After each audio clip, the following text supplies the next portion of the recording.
एक ऐसी फिलॉसफी जो पूरे यूनिवर्स को, पूरी दुनिया को, यानी हर एक चीज़ को अर्थहीन यानी मीनिंगलेस समझती है। और जो ऐसी फिलॉसफी को मानते हैं उन्हें निहिलिस्ट कहते हैं। जो किसी भी चीज़ को नहीं मानते, ना ही ज्ञान को, ना ही कर्मों को, ना ही नीति को, ना ही पुनर्जन्म को, ना ही भगवान को और ना ही अपने आप को। उनके हिसाब से सभी चीज़ें मीनिंगलेस हैं और किसी भी चीज़ का कोई मतलब नहीं है। आज की इस वीडियो में हम निहिलिज्म फिलॉसफी और निहिलिस्ट लोगों के बारे में जानेंगे जो हर एक चीज़ को सिरे से नकार देते हैं। वो इन्वेंटेड निहिलिज्म। निहिलिज्म शब्द का ओरिजिन लैटिन वर्ड में हुआ है जिसका मतलब होता है नथिंग और हिंदी में मतलब होता है शून्यवाद, जिसे पहली बार 1743 से 1819 के बीच में German philosopher Friedrich Heinrich Jacobi ने किया था। जैकोबी ने इस शब्द का इस्तेमाल रैशनलिज्म यानी तर्कवाद, खास तौर पर स्पिनोजा के डिटर्मिनेशन और एनलाइटनमेंट को समझने के लिए किया था। उनका मानना था कि एनलाइटनमेंट के दौरान बढ़ा हुआ रैशनलिज्म लोगों की आत्म भावना और दुनिया में अपनी जगह की समझ को खत्म कर देगा। इसलिए जैकोबी ने निहिलिज्म को एनलाइटनमेंट की स्वाभाविक प्रतिक्रिया के रूप में देखा। इसके अलावा इसका जिक्र 1813 से 1855 के बीच एक डेनिश थियोलॉजियन सोरेन किरकेगार्ड, जिन्होंने 19वीं सदी में निहिलिज्म के बारे में लिखा था और इसे लेवलिंग कहा था। किरकेगार्ड का मानना था कि यह लेवलिंग नेगेटिव होता है क्योंकि यह सब कुछ अर्थहीन यानी मीनिंगलेस बना देता है और हमारे व्यक्तित्व को दबा देता है। लेकिन निहिलिज्म के लिए सबसे ज्यादा बदनाम हुए फ्रेडरिक नीशे, जिन्हें सभी ने निहिलिस्ट कहा। असल में फ्रेडरिक नीशे एक जर्मन फिलोसोफर और क्लासिकल स्कॉलर थे जिन्हें सभी ने इवन आज तक लोग निहिलिस्ट बोलते आए हैं।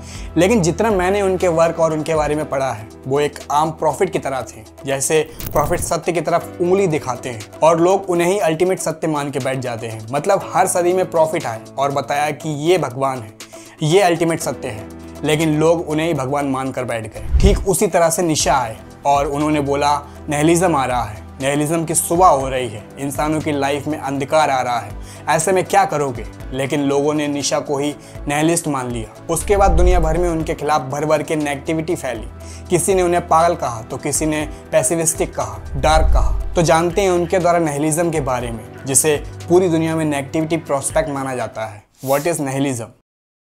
बेसिकली निहिलिज्म को कम शब्दों में कहें तो lack of believe, lack of attachments या फिर लैक ऑफ प्रिंसिपल की तरह है, जो कि कंस्ट्रक्टिव या डिस्ट्रक्टिव नेचर की तरफ जाता है। मतलब आसान शब्दों में कहूँ तो निहिलिज्म या तो तुम्हारी लाइफ को अच्छा बनाने में मदद कर सकता है या फिर खराब करने में मदद कर सकता है। निहिलिज्म हमारी जिंदगी के फंडामेंटल एस्पेक्ट को बुरी तरह से नकारता है और इस वजह से आप अपनी ही सोच पर सवाल उठाना शुरू कर देते हैं। अगर आपकी सोच और विश्वास की बुनियाद कमजोर हुई तो निहिलिज्म उसे आसानी से तोड़ देगा।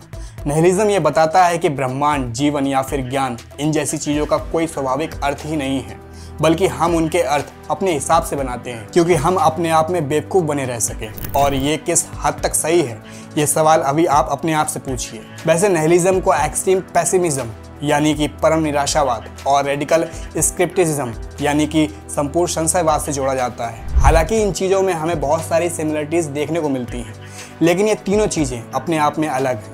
वैसे तो निहिलिज्म दुनिया में कई तरीकों की मौजूद है, लेकिन आज हम कुछ फेमस तरीकों की बात करते हैं। Types of nihilism. पहला है मोरल निहिलिज्म। मोरालिटी बहुत भारी और महत्वपूर्ण शब्द है जिस पर हमारा पूरा समाज टिका हुआ है। मोरालिटी यानी कि नैतिकता। तो क्या है नैतिकता? मतलब अच्छे और बुरे की समझ क्या है? एग्जाम्पल से समझते हैं। मान लो ए और बी नाम के दो इंसान हैं जिनका बाजार में किसी वजह से झगड़ा हो जाता है। हालांकि बहुत मामूली बात थी, लेकिन फिर भी ए बी को गोली मार देता है। तो नैतिकता के हिसाब से गलत कौन हुआ? मैं आपको 5 सेकंड का टाइम देता हूँ, कमेंट सेक्शन में ज़रूर बताएं।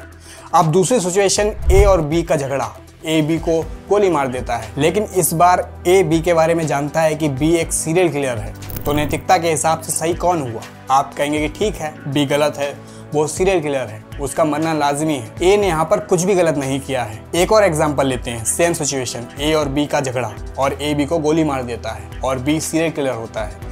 लेकिन इस बार ए को गोली चलाने से पहले ये नहीं पता था कि बी सीरियल किलर है, फिर भी उसने गोली चलाई। इन तीनों एग्जाम्पल से आपको ये तो पता ही चल गया होगा कि मोरालिटी एब्सोल्यूट नहीं है, यानी कि ठोस नहीं है। इसकी वजह मोरालिटी सिचुएशन और सर्कमटेंशियल है और परिस्थिति के हिसाब से बदलती रहती है। इस वजह से मोरालिटी एक ऐसी फैंटेसी बन जाती है जिससे हम सिर्फ अपनी मेंटालिटी को जस्टिफाई कर सकें और कुछ नहीं। इसी वजह से मोरलिज्म कहता है कि नैतिकता तो सिर्फ इंसान की दिमाग की सोच है जिससे वो अपने आप को सही साबित करना चाहता है, जिससे वो अपने आप को दूसरे इंसान से ऊंचा समझाना चाहता है। इस वजह से असली नैतिकता का कोई अस्तित्व ही नहीं है। दूसरा है एपिस्टेमोलॉजिकल निहिलिज्म, जिसके मुताबिक दुनिया में मौजूद सभी तरह की नॉलेज को या कहें मौजूदा ज्ञान को नकारा जाता है।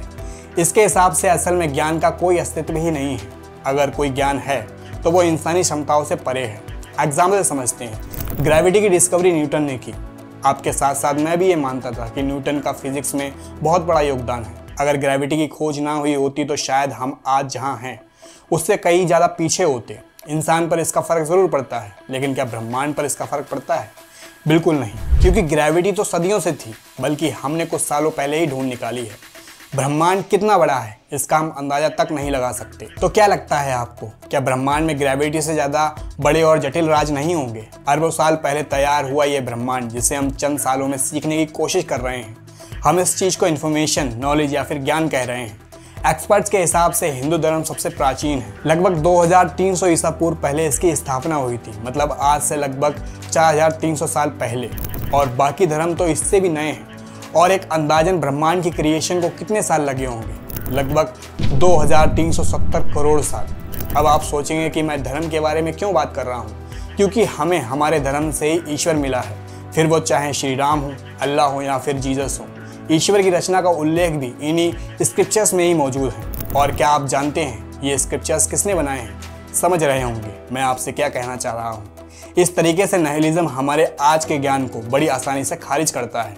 तीसरा है मेटाफिजिकल निहिलिज्म, यानी जो चीज़ें हम अपने आसपास देखते हैं या फिर मेटाफिजिकल रियलिटी के बारे में सोचते हैं, मतलब इस दुनिया से परे किसी ऑब्जेक्ट के बारे में सोचना, जैसे किसी भी चीज़ के बारे में सोच के उसके होने पर सवाल करना। चौथा है एग्जिस्टेंशियल निहिलिज्म, आपको नाम से ही समझ में आ रहा होगा। इसके हिसाब से हमारी ज़िंदगी के पीछे कोई पर्पज़ या कोई मकसद नहीं है और ना ही हमारे अस्तित्व के पीछे कोई खास वजह है। हम अपनी ज़िंदगी का मीनिंग खुद बनाते हैं ताकि हमें महसूस हो सके कि हम कुछ हैं।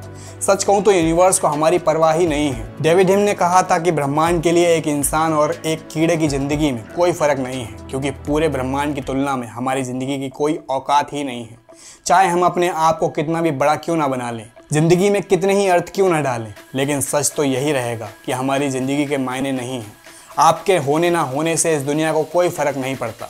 ना ही हमें इस यूनिवर्स की दूरी का पता है और ना ही लंबाई का, ना ही शुरुआत का और ना ही अंत का। बस कुछ खोखले सबूत मौजूद हैं जिन्हें हम बार बार चाटते रहते हैं, जिन्हें हम ही ने बनाए हैं। हर वक्त अपने अस्तित्व के पीछे कोई वजह ढूंढते रहते हैं, लेकिन सच बात तो ये है कि हम अपने आप को छोटा नहीं समझना चाहते, इसलिए हर चीज़ के पीछे अपना ही कारण जोड़ देते हैं। लेकिन सच तो यही है कि हमारे अस्तित्व के पीछे ना ही कोई वजह है और ना ही कोई कीमत। और पांचवा है ऑप्टिमिस्टिक निहिलिज्म।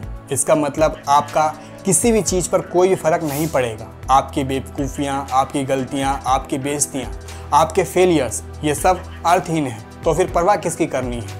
आप अपनी ज़िंदगी अपने तरीके से जी सकते हैं, ना ही किसी का दबाव, ना ही किसी की चिंता, और ना ही आने वाले कल की फिक्र, ना ही कोई उद्देश्य और ना ही कोई संघर्ष। आप जी रहे हैं क्योंकि आप जीना चाहते हैं। अगर किसी चीज़ से फ़र्क ही नहीं पड़ने वाला तो क्यों ना हम अपने मन मुताबिक जिएं। लेकिन हमें इस बात को मानना होगा कि हम स्पेशल नहीं हैं। अब दोस्तों, सभी निहिलिज्म फॉर्म्स दो कैटेगरीज में डिवाइडेड हैं। पहला है एक्टिव निहिलिज्म और दूसरा है पैसिव निहिलिज्म। एक्टिव निहिलिज्म में एक्सेप्ट किया जाता है कि निहिलिज्म मौजूद है, पर पॉजिटिवली उससे बाहर निकलने पर ध्यान दिया जाता है। पैसिव निहिलिज्म में एक्सेप्ट तो किया जाता है कि निहिलिज्म मौजूद है, पर उसे इतनी बुरी तरह से स्वीकार करते हैं कि अपनी ज़िंदगी ख़त्म कर देते हैं और पूरी तरह से निहिलिस्ट हो जाते हैं। लेकिन active nihilism is good form of nihilism, जिसमें निहिलिस्टिक फेस को कम करने पर काम किया जाता है। फ्रेडरिक नीशा खुद को निहिलिस्ट बोलते थे, लेकिन उन्होंने निहिलिज्म को 3 तरीकों से एक्सप्लेन करने की कोशिश की है।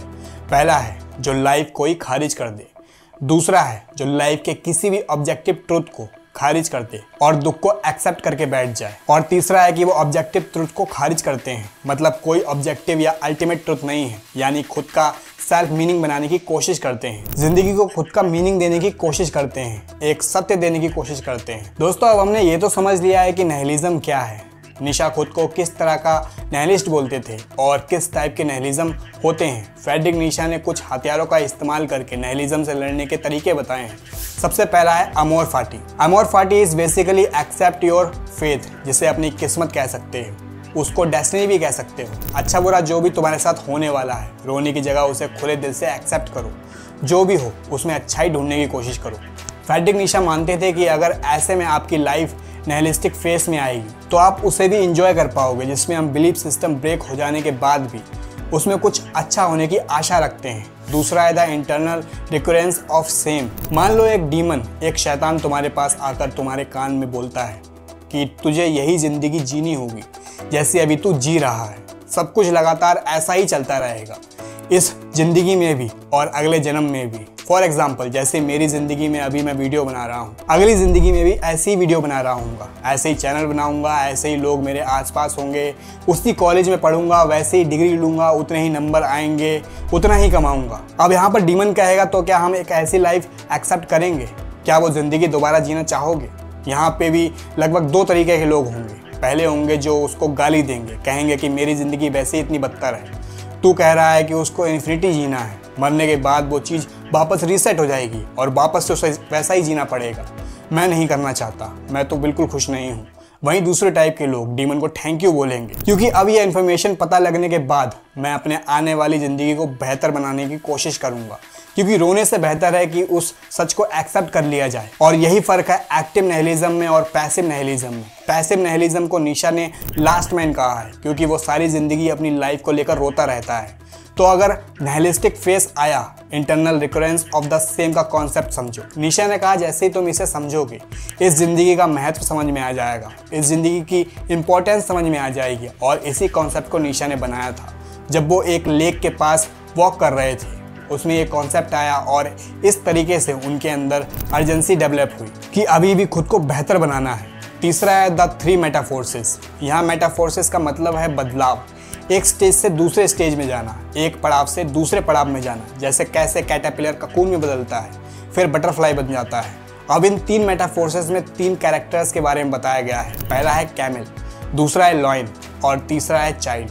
कैमल बहुत बड़ा जानवर होता है, उसके ऊपर सारा भार होता है। वो रेगिस्तान में पॉइंट टू पॉइंट बिना थके चलता रहता है। उसके ऊपर कितना भी बोझा क्यों ना डालो, वो फिर भी कुछ नहीं करता। अगर देखा जाए तो वो ताकतवर तो है, लेकिन इंसान उसे कंट्रोल कर सकता है। अब कैमल एक दिन समझता है कि मेरे साथ क्या हो रहा है। वो बदल जाता है एक शेर में, सबको मार देता है और खुद से कहता है कि मैं अपनी सेट ऑफ वैल्यूज खुद बनाने की कोशिश करूंगा। सब उससे डरना शुरू कर देते हैं। अब उसे ये चीज परेशान करने लगती है कि सब उससे नफरत करते हैं। अब एक शेर को एक बच्चा बनना पड़ेगा। जैसे एक बच्चा होता है, क्लीन स्लेट, कुछ भी नहीं होता, कोई नॉलेज नहीं, कोई मोरालिटी नहीं, एकदम हंसता खेलता मुस्कुराता हुआ, आगे चलता हुआ अपनी जिंदगी बनाने की कोशिश करता हुआ, जब तक उसे संटी ना मारी जाए। उसको संटी कौन मारेगा, क्योंकि वो शेर भी है, वो ताकतवर कैमल भी है, वो धारता भी है, लेकिन वो चाइल्ड भी है। जैसे एक चाइल्ड प्लेफुल होता है, वैसे अपनी ज़िंदगी प्लेफुल चलाता है। ऐसे ही एक कॉन्सेप्ट है, एक इंसान के ऊपर जब बोझा आता है, उस बोझ को ढोते ढोते जब वो थक जाता है, तब वो बोझे को फाड़ने की कोशिश करता है, अपने मोरल्स, अपने बिलीफ सिस्टम फाड़ देता है और फिर एक बच्चे की तरह सोचता है कि अगर मैं बचपन में जाता तो कैसे वापस से मैं खुश रहने की कोशिश कर सकता था, कैसे वापस से न्यू मॉरल्स, न्यू सिस्टम और न्यू आइडियाज बनाता। इन 3 मेटाफोर्सेस पे जब कोई भी इंसान महारत हासिल कर लेता है, तब वो ओवरमेंश या फिर सुपरमैन बन जाता है। चौथा है उबरमेंश। इसका मतलब है कोई बायोलॉजिकल सुपरमैन नहीं कि फिजिकली वो कुछ भी कर सकता है, मतलब एक मॉरल सुपरमैन हो जाना, जो खुद को beyond good and evil society की मोरालिटी के पार ले जाने की कोशिश करता है। वो दुनिया के लिए सुपरमैन नहीं बन जाता। वो ये नहीं कहता कि मैं मॉरल लेजिस्लेशन करूंगा या फिर मैं वापस से रूल्स और मोरालिटी और जस्टिस इनजस्टिस बनाऊंगा। लोगों और दुनियाओं को छोड़कर पहले वो खुद के लिए काम करता है, अपनी दुनिया पर काम करता है। जैसे हिटलर या कोई डिक्टेटर दुनिया को बेहतर बनाने निकल पड़ते हैं। नीशा का मानना था कि पहले अपने लॉजिस्टिकल्स को मास्टर करो, अपने लिए मॉरल्स और सिस्टम बनाओ, दुनिया को तो खुद ही बन जाएगा। लास्ट मैन से लड़ने की कोशिश करो। लास्ट मैन क्या होता है? लास्ट मैन वो होता है जो एक्सेप्ट कर चुका है अपनी पीड़ा, अपना डर, वो मीडियोक्रिटी एक्सेप्ट कर चुका है, वो बेस लेवल पर रहना चाहता है, वो रिस्क नहीं लेना चाहता, वो चैलेंजेस नहीं लेना चाहता। धर्म को फॉलो करने वाले मीडियोक्रिटिक लास्ट मैन है, ये नीशा का कहना था, क्योंकि वो एक ही मोरालिटी को मान कर बैठे हैं और मोरालिटी कांस्टेंट नहीं होती, वो रिलेटेबल होती है। कुल मिलाकर कहा जाए तो लास्ट मैन से उभर कर खुद पर काम करेगा, वो नीशा का सुपरमैन बन जाएगा, क्योंकि इस उबरमेंश मैन के पास एक क्रिएटिव फोर्स होती है, नई चीज़ें बनाने की शक्ति होती है और निहिलिज्म को ओवरकम करने की भी ताकत होती है। वो अपनी वैल्यूज़ और मोरालिटी, वो अपना मीनिंग खुद बनाता है, अपनी ज़िंदगी में किसी और की नहीं सुनता। किसी और की एक्सटीरियर इनपुट की सुन के अपनी ज़िंदगी चलाने की कोशिश नहीं करता, वो होता है एक ओवरमैन। और पांचवा है विल टू पावर। अब ओवरमैन्स बनने के बाद तुम्हें उस ओवरमैन्स का बेस्ट वर्जन बनना पड़ेगा। इस कॉन्सेप्ट को समझने के लिए फ्रेडरिक नीशा ने ऑर्थर शोपेनहायर की थोड़ी सी मदद ली। ऑर्थर ने कहा कि there is will to live, जिसका मतलब ये है कि सबकी एक कोर के ऊपर जीने की तमन्ना, जीने की इच्छा होती है, जिस वजह से सब कुछ सबको ही करना है। नीशा ने कहा कि अगर ऐसा होता है तो लोग क्यों बंजी जंपिंग करते हैं, लोग क्यों बिल्डिंग से कूदते हैं, लोग क्यों स्केटबोर्डिंग करते हैं, लोग क्यों शादी करते हैं। सबसे बड़ी बात, वो इसलिए नहीं करते कि वो जीना चाहते हैं, जी तो वो वैसे ही रहे हैं, वो इसलिए करते हैं क्योंकि उनको चाहिए एक विल टू पावर। अब विल टू पावर जो कॉन्सेप्ट है, जब रिलीज हुआ था तो निशा की बहन ने उसकी बहुत टांग तोड़ने की कोशिश की थी, जिसका हिटलर ने भी बहुत दुरुपयोग किया था। यहाँ विल टू पावर का मतलब ये बिल्कुल नहीं होता कि पॉलिटिकल पावर या तुमने कोई भी चीज़ तोड़ दी, फोड़ दी, किसी भी चीज़ को घूंसा मार दिया। विल टू पावर का असली मतलब होता है तुम अपने बेस्ट सेल्फ बनो। तुमने खुद में एक सेल्फ रियलाइजेशन करी और इसके बाद एक बेस्ट सेल्फ बनने की कोशिश करी। इसलिए एक ओवरमैन सुपरमैन तभी बन सकता है जब वो इस प्रोसेस से होकर गुजरेगा, तभी वो खुद का बेस्ट सेल्फ बन सकता है। उम्मीद है कि आपने इस वीडियो से बहुत कुछ सीखा होगा, इसलिए वीडियो को लाइक करें और ऐसी इंटरेस्टिंग इन्फॉर्मेशन के लिए चैनल को सब्सक्राइब करना ना भूलें। और कमेंट में ज़रूर बताएं कि मेरे एक्सप्लेन करने का तरीका आपको कैसा लगा। मिलते हैं अपनी अगली वीडियो में।